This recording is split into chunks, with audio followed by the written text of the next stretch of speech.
A few years back, I was planning a workshop with a group of women, and it was on healthy relationships. So I called my father, who was 85 years old at the time, and I said, Dad, can you tell me about building a house, because I'm doing this workshop on healthy relationships?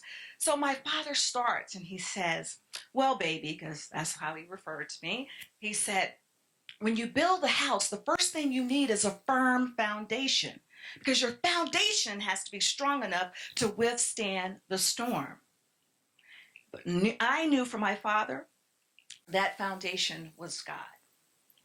And so I started saying to myself, does Dad really get what I'm asking him to do? Because you think you know more than your parents at all ages of life, right?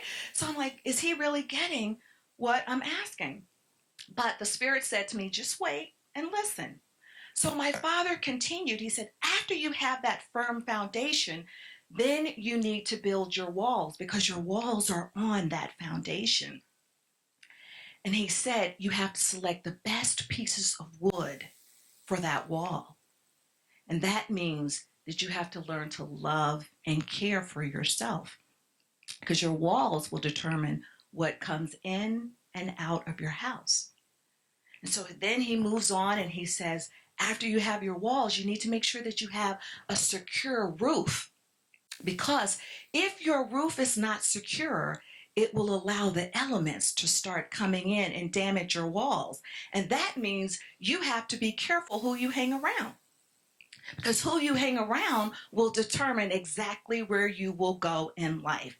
And so it will just subtly destroy your walls, and they may become in disrepair. So destructive are those elements that you may not be able to repair the damage.